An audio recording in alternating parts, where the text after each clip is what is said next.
마이클 버리가 계속 폭탄 발언을 쏟아내고 있죠. 지난주 금요일에는 지금 시장이 닷컴버블 끝자락처럼 느껴진다고 했는데 이번 주에는 급등하고 있는 기술주를 가지고 있다면 그냥 싹 다 팔아버리는 게 좋을 것 같다는 얘기를 하기도 했습니다. 그러면서 난 숏을 많이 들고 있지만 대부분의 사람들한테 숏은 안 좋은 전략이라고 하면서 현금 확보를 권장한다고 덧붙이기도 했습니다. 저는 숙련자입니다. 절대 따라하지 마세요. 약간 이런 느낌으로요. 그러면서 너네가 나 밈으로 만든 거 알고 웃음벨로 보는 것도 알겠는데 양치기 소년 얘기 결국 어떻게 됐어? 나중에 맞췄는데 다 안 들은 거잖아. 하는 투에 글을 올리면서 정말 구구절절하게 폭락을 호소하고 있습니다. 사실 2008년 이후로 너무 많이 틀리면서 제대로 밈이 돼버리긴 했어요. 레딧 커뮤니티만 봐도 이제 경고했다는 기사가 올라오면 이런 식으로 비웃는 댓글들이 대부분이에요. 이번에도 마이클 버리는 크리스찬 베일이었을 때가 더 좋았다 이런 거랑 영화 빅쇼트에서 마이클 버리를 크리스찬 베일이 연기했었죠. 버리는 최근 2번의 하락 중 15개를 예측했다 이런 식으로 놀리는 글이 굉장히 많습니다. 근데 시장에서도 적어도 지수가 좀 빠졌던 금요일까지는 마이클 버리의 이런 호소를 그냥 커뮤니티 인기글 정도로도 안 보는 것 같았어요. 뭐 어쩌라고 또 너야? 하면서 보란듯이 신고가를 갱신해버렸죠. 버리가 내린다에 베팅하고 있는 엔비디아도 많이 올라서 아 식은땀 좀 흘리겠네? 라고 생각했지만 버리가 똑같이 집요하게 물고 늘어지고 있는 팔란티어가 이 와중에 또 마이웨이로 내려주는 바람에 역시 버리 마음 알아주는 건 팔란티어밖에 없구나 라고 생각했지만 팔란티어마저 반등을 좀 하면서 일주일 단위로 보면 별로 떨어지지도 않은 상태예요. 사실 경고는 꽤 오래전부터 해왔는데 올해 3월에 코스피가 급등락을 반복할 때도 불길한 징조라고 경고했었죠. 닷컴버블하고 엮어서 얘기할 때는 본인의 뉴스레터 채널에 온 세상이 AI 두 글자 얘기밖에 안 한다. 이제 주가가 근거를 기반으로 오르는 게 아니라 그냥 계속 올랐으니까 더 오르는 것 같다. 이렇게 얘기하기도 했습니다. 근데 원래 그런 거 아닌가? 결론적으로 지금 시장이 닷컴버블의 마지막 몇 달 같이 느껴진다고 합니다. 여러 가지 지표도 언급했는데 대표적으로 함께 예시를 든 게 샌디스크 주가였어요. 지난 1년간 거의 40배가 올랐다면서 닷컴버블 당시 퀄컴이 26배 정도 올랐는데 그것보다도 더 극단적이라고 덧붙였어요. 하지만 샌디스크는 최근에 미친 실적과 함께 오른 거니까 단순히 상승률로만 비교할 순 없을 것 같아요. 또 재밌는 게 대표적인 낙관론자인 톰리는 정반대되는 입장을 가지고 있어요. 톰리는 올해 S&P 기준 7,700을 넘길 수 있다고 하고 내년에는 전례 없을 정도의 폭등장이 올 거라고 예상하고 있어요. 근데 그런 톰리도 올해 중에 15에서 20% 조정은 있을 것 같다고 해서 사람들을 놀라게 하기도 했습니다. 원래 톰리가 종종 나는 낙관론자가 아니라 현실주의라고 얘기하기도 하는데 사실 그건 본인만의 생각일 수도 있습니다. 현실론자들은 작년에 이더리움 10,000달러 간다는 얘기를 안 했습니다. 저 톰리 아저씨 되게 좋아하는데 같은 배를 탔다가 피를 본 적이 있으니까 할 수 있는 말입니다. 마이클 버리로 돌아와서 저도 이 사람 원래 내린다고 하는 게 직업인 사람 아니야? 라고 생각했었는데 이렇게까지 극단적으로 표현한 건 좀 예외적이라는 반응이 많이 있더라고요. 그래서 이전 포스팅을 좀 찾아봤는데요. 반전이었던 게 작년 말에는 버블이 언제 터질지는 절대 알 수 없다고 얘기했었거든요. 불과 몇 주 전만 하더라도 고점까지 몇 달이 더 걸릴지도 모르고 중간 선거까지도 계속 이어질 수도 있다고 했었거든요. 근데 지금 끝자락이라고 세게 말을 하니까 워렌 버핏 주총 때 코멘트랑도 좀 겹쳐 보이면서 기술주 투자자 입장에서는 아무리 버리가 웃음벨 바이브가 있다고 하더라도 신경이 좀 쓰일 만한 그런 소식이었습니다. 버리의 예측을 요약하면 장타율은 높지만 타율은 낮다 이 말이 딱 맞는 것 같아요. 무시하기엔 임팩트가 셌고 맹신하기엔 최근 타율이 좋지 않은 상황이거든요. 이게 틀렸던 걸 보여주는 그래프인데요. 한눈에 봐도 타이밍이 이상했던 건들이 좀 많아 보이죠. 한 자료에서는 17년부터 23년까지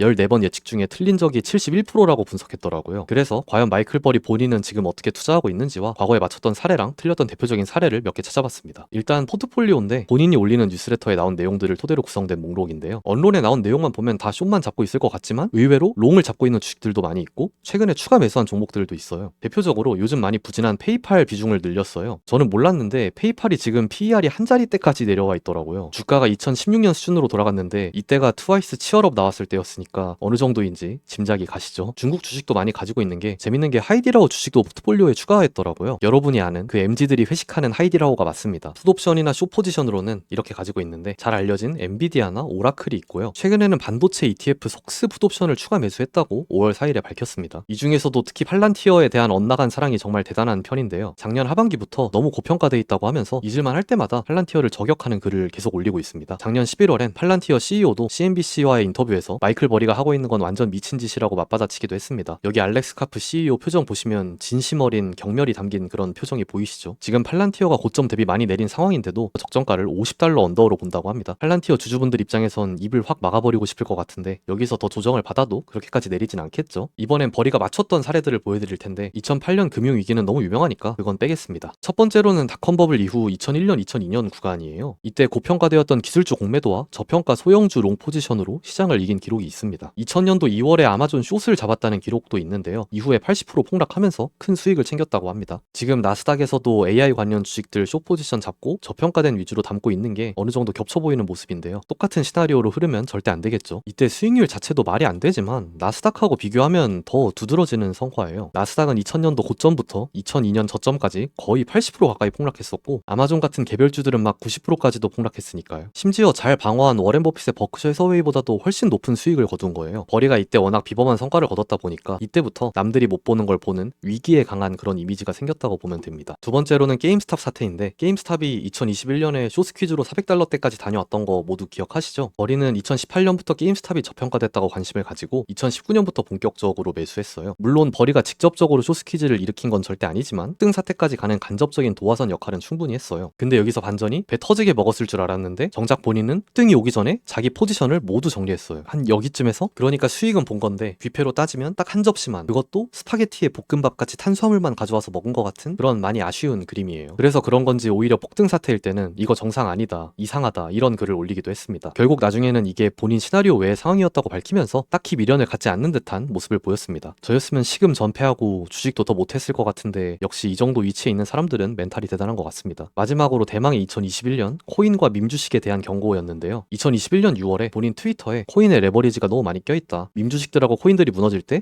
그 손실 규모가 한 국가의 크기에 달할 거다라는 경고를 하기도 했어요. 하지만 연말까지 한동안 더 지속됐죠. 이때 살면서 들어본 적도 없는 알트코인들도 이어달리기 하듯이 순환하면서 올랐는데 다시 그런 날이 올지 모르겠네요. 그렇지만 결국 2022년 전반에 걸쳐서 코인이랑 밈 주식은 당연하고 시장 전체가 어떻게 됐는지 다들 기억하시죠? 제대로 부러져 버리고 말았습니다. 이번엔 틀렸던 사례들을 볼 건데 틀린 적이 훨씬 더 많았다 보니까 최근에 유명한 사례들로만 조금 추려봤어요. 일단 2021년에 있었던 테슬라 공매도 사건이 있는데요. 어리가 2020년 말부터 테슬라가 고평가됐다고 트위터에 올리면서 결국 숏까지 잡았는데요. 결과는 사진처럼 상승을 위한 땔감으로 쓰이는 엔딩이었습니다. 이때 테슬라는 진짜 폭주기관차여서 최고점의 공매도 잡은 게 아니고서야 대부분 이렇게 됐습니다. 머스크도 이때 한참 키보드력이 물올랐던 시점이라 이런 걸 보고 가만히 있을 위인이 아니죠. 버리 보고 고장난 시계라고 한마디 트윗을 툭 던지기도 했습니다. 그리고 2023년 초에 호련히 셀이라는 트윗을 한마디 올렸어요. 딱 팔아 이 한마디 했습니다. 하지만 팔아야 했던 건 본인의 풋 옵션이었죠. 2023년에 역대급으로 강한 회복 랠리가 왔었어요. 나스닥 종합지수는 43%가 넘게 올랐는데 이게 코로나 이후 최고 기록이었어요. 그래도 마이클 버리 제가 멋있다고 느낀 게 3월 초에 자기가 틀렸다고 시인하는 글을 올렸습니다. 생각보다 전문가 입장에서 자기가 틀렸다고 인정하는 게 큰 리스크인데도 시원하게 인정해서 오히려 많이 조롱하던 커뮤니티에서도 그 마이클 버리도 고개 숙일 정도니까 이제 진짜 불장이 왔다면서 오히려 크게 반기는 반응이었던 게 기억납니다. 결론적으로 마이클 버리가 쏟아내고 있는 경고를 어떻게 받아들일 거냐인데 대부분 매체에서는 마이클 버리를 트레이딩 시도로 보면 안 되고 경고 사이렌이나 버블 감지기 정도로 봐야 한다는 시각이 많습니다. 저도 여기에 동의해서 이 사람이 말이 너무 많아지는 시기가 오면 좀 냉정한 시각으로 포트폴리오 점검하면서 리스크 관리를 하는 정도로만 보려고 해요. 결론은 어떻게 될지 모른다니까 너무 뻔한 말이긴 하네요. 하지만 개인적으로는 이번에도 마이클 버리가 틀려서 더 밈이 되는 상황이 오는 게 좋을 것 같습니다. 저는 반도체 놓쳐서 아직 얼마 먹지도 못했거든요. 아마 현금 부자이신 분들 아니면 대부분 같은 생각이실 것 같긴 한데 2026년을 소재로 한 영화가 나와버리면 또 곤란하잖아요. 혹시나 저희가 하락장을 맞이해도 최대한 덜 아프게 맞으면 좋겠습니다. 오늘 준비한 영상은 여기까지입니다. 재밌게 보셨다면 구독과 좋아요 한 번씩 눌러주시면 감사하겠습니다.